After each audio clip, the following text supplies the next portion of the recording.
नमस्कार साथियों, स्वागत है आप सभी का हमारे खुराना स्टडी ऑफिशियल एप्लीकेशन पर। दोस्तों, आप सभी के लिए बीएसटीसी फर्स्ट ईयर का जो पहला पेपर है बच्चे और बचपन, उसकी यूनिट नंबर 6 है, जिसके अंदर हम सामाजिकरण के बारे में पढ़ेंगे।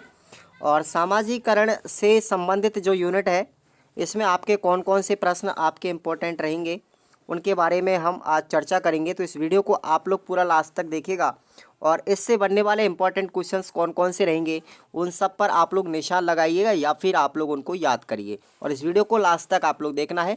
टेलीग्राम ग्रुप को आप लोग ज्वाइन कर लीजिए, उस पर सभी विद्यार्थी जुड़े हुए हैं, जिसमें आपको हर एक प्रकार की नोटिफिकेशन और अपडेट मिलती रहती है एसटीसी के संबंधित।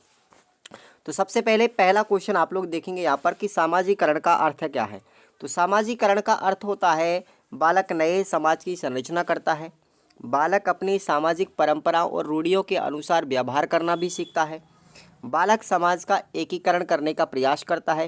तो ये सब के सब क्या है, सामाजिकरण के अर्थ है। इसका मतलब आपका ऑप्शन यहाँ पर डी रहेगा, उपरोक्त सभी। नेक्स्ट क्वेश्चन आपका इम्पोर्टेंट है। सामाजिकरण सीखने की वह प्रक्रिया है जो सीखने वाले को सामाजिक भूमिकाओं का निर्वाह करने के योग्य बनाती है। तो ये स्टेटमेंट किसका है साथियों, याद रखना, ये स्टेटमेंट है हैरी एम जॉनसन का। ठीक है, आपका हो जाएगा यहाँ पर C option is correct. Next question है, सामाजिक अधिगम जो सिद्धांत है वो किसके द्वारा प्रतिपादित किया गया या किसके द्वारा प्रस्तुत किया गया था। सामाजिक अधिगम सिद्धांत याद रखना अल्बर्ट बांडुरा के द्वारा। और इसी सिद्धांत को हम कहते हैं, क्या बोलेंगे, इसको हम अवलोकन सिद्धांत भी कहते हैं, प्रक्षणात्मक सिद्धांत भी कहते हैं। ऑप्शन आपका हो जाएगा अल्बर्ट बांडुरा। नेक्स्ट क्वेश्चन है कि सामाजिक व्यवहारों को सीखने में बांडुरा के अनुसार किसकी भूमिका सबसे महत्वपूर्ण बताई गई है। ठीक है, तो याद रखना प्रेक्षण की, क्योंकि बच्चे देख करके सीखते हैं, अवलोकन के द्वारा सीखते हैं, प्रेक्षण के माध्यम से सीखते हैं। यही इन्होंने अपने इस सिद्धांत के बारे में बताया था। अगला क्वेश्चन आपका आता है, इंपॉर्टेंट की बात करेंगे, केवल फालतू में आपको प्रश्न इतने नहीं पढ़ने हैं। बात करेंगे स्वस्थ स्पर्धा आधार कौन सा है। स्वस्थ स्पर्धा का आधार कौन सा है। प्रश्न संख्या 9 का आंसर हो जाएगा आक्रामकता। क्या हो जाएगा आधार इसका, आक्रामकता हो जाएगा भाई। क्लियर। अगला क्वेश्चन है अपना नेक्स्ट, देखेंगे परिस्थिति सिद्धांत के अनुसार प्राथमिक समूह के उदाहरण कौन कौन से हैं। क्वेश्चन नंबर 11 के अंदर हो जाएगा। प्राथमिक समूह की अगर हम बात करें तो परिवार और क्रीड़ा समूह यानी बच्चे के खेलने के समूह यहाँ पर आएंगे प्राथमिक समूह के अंतर्गत। और ये पारिस्थितिकी सिद्धांत दिया था यूरी ब्रायनफेन वेनर के द्वारा, जिसके अंतर्गत 5 क्या बताए थे, 5 मंडलों के बारे में चर्चा की गई थी। आगे हम बात भी करेंगे। नेक्स्ट है अपना कि पारिस्थितिकी सिद्धांत के अनुसार किस समूह में सदस्यों के संबंध बहुत अधिक अप्रत्यक्ष होते हैं। क्वेश्चन संख्या 12, दैट इज राइट आंसर हो जाएगा आपका तृतीयक समूह के अंदर। कौन से समूह में, तृतीयक समूह के अंदर। यूरी ब्रायनफेन वेनर के अनुसार पारिस्थितिकी मॉडल में तंत्र के मंडलों की संख्या कितनी बताई थी। याद रखना 5 बताई थी। अगर किसी विद्यार्थी को यूरी ब्रायनफेन वेनर का कंप्लीटली पूरा का पूरा सिद्धांत अगर आप पढ़ना है तो आपको निर्मल क्लासेस करौली चैनल पर जाएंगे। निर्मल क्लासेस करौली आपको यूट्यूब पर सर्च करना है और साइकोलॉजी की जितनी भी क्लासें हैं आप लोग उनको रेगुलर लेते रहेंगे तो आपको ये अधिगम का सिद्धांत भी देखने को मिलेगा। तो इसका राइट आंसर हो जाएगा 5। क्या हो जाएगा, 5 इसका सही आंसर हो जाएगा। अगला क्वेश्चन है, पारिस्थितिकी परक बच्चे के विकास की पंचतंत्रीय व्याख्या करने वाले मनोवैज्ञानिक कौन है। तो ये अभी आपको जस्ट मैंने बताया 13वां क्वेश्चन। तो इसका आंसर हो जाएगा आपका यूरी ब्रायनफेन वेनर ने 5 मंडल बताए थे, जैसे अपना लघु मंडल है, मध्य मंडल है, ठीक है, उसके बाद बृहत मंडल है, उसके बाद बृहद मंडल है और सबसे लास्ट में उन्होंने बताया था बाह्य मंडल। ठीक है, तो ये आप लोगों को याद रखना है। पारिस्थितिकी परक सिद्धांत में बच्चे के विकास की व्याख्या किस संदर्भ में की गई है। तो प्रश्न संख्या 12 में आपका याद रखना सामाजिक संदर्भ में व्याख्या की गई है। नेक्स्ट क्वेश्चन आता है अपना 15वां।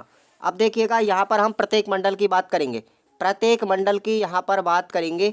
तो अब यहाँ से प्रश्न बनेगा, ठीक है। आपको इस सिद्धांत को अगर ढंग से पढ़ना है तो टेंशन मत लीजिए, आप लोग यूरी ब्रायनफेन वेनर का आप लोगों को मैंने अलग से सिद्धांत पढ़ाया है, निर्मल क्लासेस पर आपको बहुत अच्छे डीपली तरीके से समझ में भी आएगा, पूरी थ्योरेटिकल पार्ट है वो। सामाजिक वातावरण के भीतर सबसे महत्वपूर्ण मंडल यानी कौन सा मंडल आता है? अगर सामाजिकरण के वातावरण के भीतरी स्तर पे बात करें तो कौन सा मंडल आता है साथियों? याद रखना आएगा अपना लघु मंडल। कौन सा आएगा? लघु मंडल। और औपचारिक संगठन किसके अंदर आते हैं? कौन से मंडल में आएंगे औपचारिक संगठन? बताइए जल्दी से। औपचारिक आते हैं हमारे लघु मंडल के अंदर ही, ठीक है ना, लघु मंडल के अंदर ही आते हैं। सॉरी, किस में आएंगे? बाह्य के अंदर, सॉरी बाह्य मंडल के अंदर आते हैं। 17वें में सी ऑप्शन कर लीजिए। नेक्स्ट है अपना, किस मंडल में ऐतिहासिक घटनाएं और दशाएं सम्मिलित की जाती हैं? तो ये तो आप लोगों को पता होता है कि माता पिता के तलाक, कुछ ऐतिहासिक घटनाएं जो होती हैं वो आती है हमारी घटना मंडल के अंतर्गत, ठीक है। ये सबसे अंतिम है घटना मंडल। अगला क्वेश्चन है अपना, सामाजिकरण की प्रथम पाठशाला कौन सी है? बताइए, सामाजिकरण की प्रथम पाठशाला कौन सी है? तो याद रखेंगे परिवार होती है। बालक के सामाजिकरण का प्राथमिक घटक कौन सा होता है? प्राथमिक घटक जो है वो परिवार ही होता है। नेक्स्ट क्वेश्चन है, देखेंगे आप लोग, सामाजिक अनुभवों का केंद्र बिंदु क्या होता है? तो सामाजिक अनुभवों का जो केंद्र बिंदु है वो भी हमारा समुदाय होता है, यानी अपना समाज होता है। अगला क्वेश्चन है अपना, बालक को सर्वाधिक प्रभावित करने वाला प्रमुख घटक कौन सा है? तो याद रखेंगे आप लोग 24वें क्वेश्चन का आंसर हो जाएगा अपना खेल का मैदान, ठीक है ना, खेल का मैदान। नेक्स्ट क्वेश्चन देखेंगे आप लोग, बालक के सामाजिक विकास में सबसे महत्वपूर्ण कारक कौन सा है? सामाजिक कारकों की अगर बात की जाती है तो यहाँ पर आंसर होगा अपना वातावरण। ये सामाजिक कारक है और ये वंशानुगत अपना जन्मजात कारक है, ठीक है ना। अगला क्वेश्चन है अपना, देखेंगे, अजमेर में ख्वाजा साहब की दरगाह पर, ये तो आप लोग सब जानते हैं, ख्वाजा साहब की दरगाह पर किस प्रकार के व्यक्ति आते हैं बताओ? केवल मुसलमान आते हैं या सिख ईसाई आते हैं? सभी धर्मों के लोग आते हैं, इनमें से कोई नहीं। तो 30वां नंबर का जो प्रश्न है इसमें भैया आपके हो जाएंगे सभी धर्मों के लोग जाते हैं ख्वाजा मुइनुद्दीन चिश्ती की दरगाह जो अजमेर में बनी हुई है, ठीक है। सी ऑप्शन लॉक कर लीजिए। नेक्स्ट क्वेश्चन है अपना, विभेदीकरण का आधार बताएंगे। विभेदीकरण का जो आधार है वो कौन सा है? एक आधार आपसे पूछा गया है विभेदीकरण का जो ऑप्शन के अकॉर्डिंग है, तो वो है अपना जेंडर। जेंडर यानी लिंग भेदभाव। क्लियर। नेक्स्ट क्वेश्चन आएगा अपना, रूथ हार्टले के अनुसार जेंडर आधारित सामाजिकरण कुल कितनी प्रक्रियाओं के द्वारा होता है? इंपॉर्टेंट क्वेश्चन है, लगाई निशान है आप लोग। तो रूथ हार्टले के अनुसार अगर बात करें तो जेंडर जो आधारित सामाजिकरण है उसकी जो प्रक्रियाएं होती हैं वो होती है अपनी कुल टोटल 4, ठीक है। अगला है अपना इसी में कि रूथ हार्टले के अनुसार किस प्रक्रिया के द्वारा लड़के और लड़कियों का ध्यान विशेष चीज़ों या उसके खास पक्षों की ओर निर्देशित किया जाता है? दैट इज 35वें क्वेश्चन का आंसर हो जाएगा अपना धाराबद्धता। क्या हो जाएगा? धाराबद्धता, बी ऑप्शन। अगला अपना क्वेश्चन है कि भाई यहाँ पर देखेंगे, मानव में क्रोमोसोम यानी गुणसूत्र का कौन सा जोड़ा लिंग का निर्धारण करता है? बहुत इंपॉर्टेंट क्वेश्चन है। तो याद रखेंगे आप लोग, मानव के अंतर्गत अगर हम बात करें तो कितने जोड़ी गुणसूत्र होते हैं? बताइए। 23 जोड़ी गुणसूत्र होते हैं। कितने? 23 जोड़ी, यानी 46 गुणसूत्र होते हैं। उनमें से 44 गुणसूत्र जो होते हैं साथियों वो कायक निर्माण में काम आते हैं, यानी शरीर का निर्माण करते हैं। बाकी का एक जोड़ी जो गुणसूत्र है यानी 23वां जोड़ा, कौन सा? 23वां जोड़ा जो है वो हमारे लिंग निर्धारण में काम आएगा। तो राइट आंसर होगा अपना ए, यानी कि 23वां जो जोड़ा है, एक जोड़ी गुणसूत्र अपने लिंग निर्धारण में काम करते हैं। बाल प्रताड़ना किससे होती है भैया? बाल प्रताड़ना तो आप लोग किसी भी तरीके से कर सकते हो, शारीरिक रूप से भी, मानसिक रूप से, भावनात्मक रूप से, उपरोक्त सभी प्रताड़ना तो किसी भी तरीके से कर सकते हो। और बाल प्रताड़ना का जो सवाल है, क्वेश्चन है, बाल प्रताड़ना क्या है, इसको किस तरीके से रोका जा सकता है, प्रश्न बन सकता है, आपके याद रखना आप लोग। विश्व में सर्वाधिक बाल मजदूर किस देश में है? बताएंगे जल्दी से, किस देश में है सबसे ज़्यादा? हमारे भारत के अंदर ही है। बड़ी गनीमत की बात है, बड़ी अफसोस की बात है कि आज भी हमारे भारत के अंतर्गत बाल श्रम करवाया जाता है। अब हम बात करते हैं आगे, अगले क्वेश्चनों पर देखेंगे। आप ये परिभाषा आप लोग याद रखना, सामाजिकरण की इंपॉर्टेंट मैंने आपको ऑब्जेक्ट में बता दी। अब हम बात करते हैं सामाजिकरण है क्या, किसे कहते हैं सामाजिकरण? तो जिस प्रक्रिया के माध्यम से प्राणी शास्त्रीय व्यक्तित्व के सामाजिक व्यक्तित्व का निर्माण और विकास करता है उसे हम सामाजिकरण कहते हैं। लगा लीजिए इस पर निशान, इंपॉर्टेंट है। नेक्स्ट क्वेश्चन है ये वाला, क्वेश्चन नंबर 4 है कि बेंडूरा के अनुसार किशोर अवस्था में संवेग अस्थिरता के कोई दो कारण। तो दो कारण आपको याद रखना है, यौन व्यवहार पर जरूरत से ज़्यादा बल देना और अनुरूपता व्यवहार के दूसरों के द्वारा बढ़ चढ़ करके वाक्य करना। तो ये दो हमारे किशोर अवस्था में संवेग अस्थिरता के कारण है according to Albert Bandura. That is important question है, लगा लीजिए निशान। नेक्स्ट क्वेश्चन है अपना कि भाई संप्रेषण क्या होता है। ये आप लोग जानते हो कि जब दो व्यक्तियों के मध्य में आपसी विचारों और भावों का जो हम आदान प्रदान करने हैं, और ये आदान प्रदान करने की जो प्रक्रिया है ये हमारी क्या कहलाती है, संप्रेषण कहलाती है, कॉम्प्रिहेंशन कहलाती है। ठीक है ना। अगला क्वेश्चन आपके लिए देखेंगे, सामाजिक अंतःक्रिया क्या है, इसका अध्ययन हम कैसे कर सकते हैं। और ये क्वेश्चन 2 बार आ चुका है और इम्पोर्टेंट भी है। तो सामाजिक अंतःक्रिया स्वयं के सीखने का एवं समाज में स्वयं को ढालने का एक आधार है। इस प्रकार बच्चों में अनवरत रूप से सामाजिक व्यवहार की सही समझ विकसित होती है जो समाज एवं संस्कृति के अस्तित्व को बनाए रखती है। सामाजिक अंतःक्रिया का हम 2 स्तरों पर अध्ययन करते हैं, एक तो है सूक्ष्म और दूसरा है बृहद। ठीक है, 2 स्तर होते हैं, सूक्ष्म और बृहद। हम बात करते हैं यहाँ पर सूक्ष्म अंतःक्रिया की। अगर सूक्ष्म स्तर पर किया जाए तो व्यक्ति के मध्य तक ही सीमित होती है। ये अंतःक्रिया व्यक्ति के मध्य तक सीमित होती है और इसमें एक व्यक्ति का दूसरे व्यक्ति के साथ पारस्परिक संबंध होने के कारण सामाजिकता के गुणों को ग्रहण भी करता है। अगर हम बृहद अंतःक्रिया की बात करें तो ये हमारी समुदाय, राज्य, राष्ट्र एवं अंतर्राष्ट्रीय स्तर तक विस्तार लिए हुए होती है। इसमें व्यक्ति विशेष विस्तृत रूप से संबंध स्थापित करता है एवं एक दूसरे की संस्कृति के आचार विचारों की आत्मसात भी कर लेता है। ठीक है ना। अब और आप लोगों को मैं बता दूं, देखेंगे अगला क्वेश्चन है अपना कि सामाजिकरण के विभिन्न प्रकार कौन कौन से हैं। ये प्रश्न बहुत इंपॉर्टेंट है, इस पर आप लोग निशान लगा लीजिए। सामाजिकरण के 3 प्रकार हैं, प्राथमिक सामाजिकरण, दूसरा है सुनियोजित सामाजिकरण और तीसरे नंबर पर है प्राकृतिक सामाजिकरण। अब हम प्रत्येक के बारे में विस्तार से बात कर लेते हैं। देखेंगे प्राथमिक सामाजिकरण, बच्चे के जन्म के बाद ही सामाजिकरण की प्रक्रिया आरंभ हो जाती है और यह प्रक्रिया बच्चों के उस परिवेश विषयों की उपज है जिसमें वह पल रहा है, बढ़ रहा, उसका लालन पालन हो रहा है। सुनियोजित सामाजिकरण में यह बालकों को प्रेरित करने वाला एक सामाजिकरण होता है जो पहले से ही निर्धारित होता है, नियोजित किया जाता है। इसमें माता पिता एवं समाज अपने तौर तरीके, रीति रिवाज बच्चों को सिखाते हैं। ठीक है ना। उसके बाद है प्राकृतिक सामाजिकरण, बच्चा प्रकृति में स्वयं का विकास स्वतः ही करते हैं और इसलिए कहा जाता है कि प्रकृति के आगोश में रहकर बच्चे समाज में तौर तरीके सिखाते हैं। ठीक है। अब हम अगली बात करेंगे। अगला प्रश्न है हमारा, देखेंगे प्रश्न है अपना कि शिक्षक के कोई 3 कार्य है। तो ये आप लोग जानते हो, बच्चे के प्रति चरित्र का निर्माण करना, व्यक्तित्व का विकास करना और सामाजिकरण का विकास करना। ठीक है। अगला क्वेश्चन है अपना इंपॉर्टेंट, बताएंगे केवल आपको। देखिए यहाँ से लगाइए, लघु मंडल में कौन कौन से वर्ग आते हैं। देखो यूरी ब्रांड फेंडरवेनर का आप लोग ढंग से पढ़ के जाना, ये प्रश्न इंपॉर्टेंट है। इसके अंदर एक प्रश्न आपको देखने को मिलेगा। तो लघु मंडल के अंदर जो बच्चों का परिवार है, संगी साथी है, विद्यालय, रास पड़ोस, ये सब आते हैं हमारे लघु मंडल अंतर्गत। अगर हम मध्य मंडल की बात करें तो मध्य मंडल के अंतर्गत आते हैं यहाँ पर परिवार, आस पड़ोस, संगी साथी, विद्यालय, आपसे का क्या बनाता है, संबंध बनाने का काम करता है। यहाँ पर इनके साथ संबंध बनाएगा मध्य मंडल के अंदर आके। ठीक है। और अगर बाह्य मंडल की बात करें तो बाह्य मंडल में आता है शारीरिक, सामाजिक और संवेगात्मक विकास जो होता है वो बाह्य मंडल के अंदर आता है। ठीक है ना। अब हम बात करते हैं अगले क्वेश्चन की, कौन सा आएगा, देखेंगे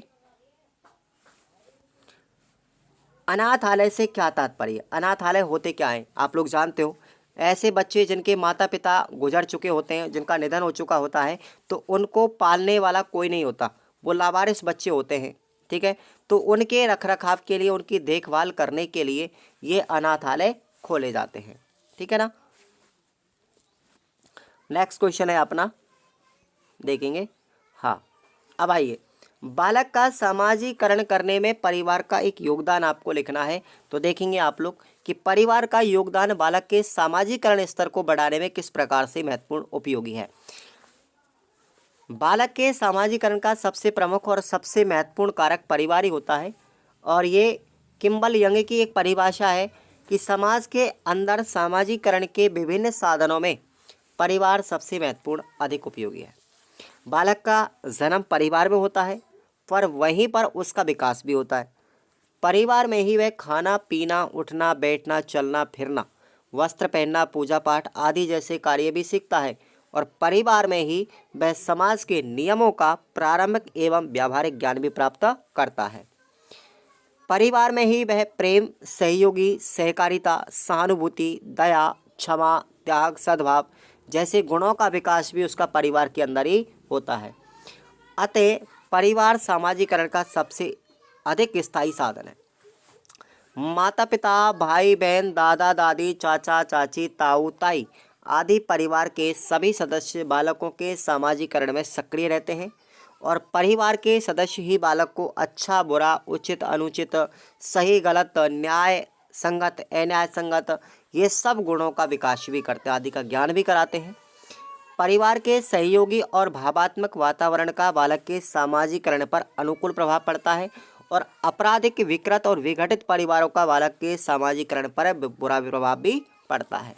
तो आप लोग जैसा परिवार के अंदर बच्चे को सिखाते हो वैसा ही बच्चा सीख लेता है। अगर बात करें कि बालक के सामाजिकरण में विद्यालय की क्या भूमिका होती है, तो यहाँ पर बालक के सामाजिकरण में जैसे परिवार है, विद्यालय है, आस पड़ोस है, मित्र मंडली है, इन सब का क्या प्रभाव पड़ा। तो प्रश्न तो एक आपका यहीं से बनेगा। किसी का भी प्रभाव आपसे पूछा जा सकता है, चाहे वो विद्यालय का पूछे, चाहे परिवार का पूछे, चाहे मित्र मंडली का पूछे, चाहे किसी का भी, लेकिन एक प्रश्न आपका यहाँ से बनेगा। ठीक है ना। ज़्यादा दोनों इन प्रश्नों में अंतर नहीं है, उद्देश्य सबका एक ही है, बच्चे का सर्वांगीण विकास करना। तो परिवार के बाद में स्कूल जाता है बच्चा, जहाँ बच्चे का सामाजिकरण होता है। स्कूल में उसे मानसिक, सामाजिक और संवेगात्मक विकास के लिए प्रेरणा देता है। स्कूल में ही उसे सामाजिक, सांस्कृतिक आदर्शों और मान्यताओं की शिक्षा प्राप्त होती है। बच्चा समझने लगता है कि परिवार की अपेक्षा स्कूल कहीं अधिक विस्तृत समाज है। अन्य बच्चों के संपर्क में आने से उसका सामाजिकरण तीव्र गति से होने लगता है। सबसे महत्वपूर्ण बात तो जो बच्चा स्कूल में सीखता है वह है प्रतियोगिता। कक्षा में, खेल के मैदान में, परीक्षा में, सभी जगह प्रतियोगिता होती है। और इन सब प्रतियोगिता में वो आगे निकलना चाहता है, भले ही वह दूसरों को हानि पहुंचाकर ऐसा करे, और इसका प्रभाव उसके आगामी जीवन पर अच्छा नहीं पड़ता।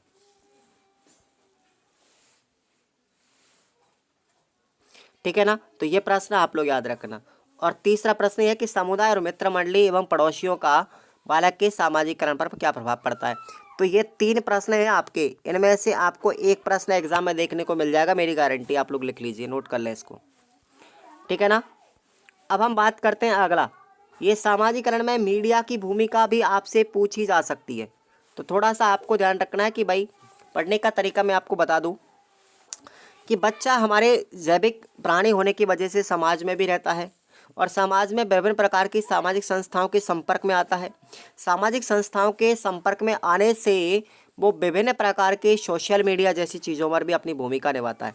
तो एक प्रश्न मैं आपको यहाँ पर बता देता हूँ कि ये जो आपकी सामाजिक संस्थाएं हैं, इनका आपसे पूछा जा सकता है, चाहे तो परिवार का पूछा जा सकता है, विद्यालय का योगदान, समुदाय का, मित्र मंडली, शिक्षक, मीडिया, इनमें से आप लोग कोई 2 याद करके चले जाना।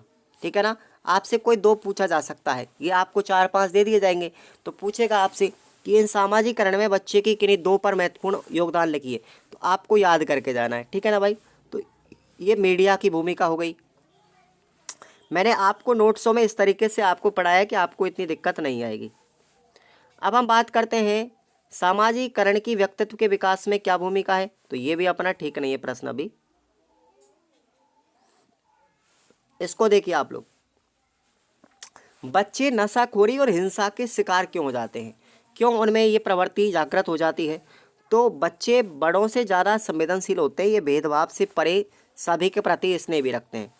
ऐसा ही विश्वास और स्नेह बड़ों से चाहते हैं, परंतु बच्चों के पढ़ने और लिखने की आयु में उनको क्या होती है, विपरीत परिस्थितियों से गुजरने के कारण उनको कुछ गलत लत लग जाती है, मजबूर कर देती है कुछ, और वो अमानवीय कार्य करने लग जाते हैं। इस तरह हम बच्चों का विश्वास खोने लगते हैं और बच्चे विपरीत परिस्थितियों में अपने अस्तित्व को कायम रखने के लिए गलत दिशा में प्रस्थान कर जाते हैं। इस सब के पीछे कारण होता है, ध्यान रखिए आप लोग, जितने भी नशाखोरी या कोई गलत कुकृत्य किया जा रहा है ना, तो वो बच्चा अपने जानबूझ के नहीं करता। कोई व्यक्ति, या तो उसकी गरीबी होती है उसके पीछे, या अशिक्षा होती है, या बड़ा परिवार, बच्चों में भेदभाव, माता पिता का बच्चों से परित्याग, अनाथ या परिवार से बिछड़े हुए बच्चे, या कुछ प्राकृतिक आपदाएं, ये अपने क्या है, ये हमारे बच्चों में अपने बच्चों के अंदर नशाखोरी या फिर कुछ ऐसे गलत कार्य करवाने के लिए मजबूर कर देती है। तो आपसे कारण भी पूछे जा सकते हैं, तो कारण है इसके। ये बच्चे सामान्यतः हिंसा में लिप्त हो जाते हैं और उसमें नशे की आदत पड़ जाती है।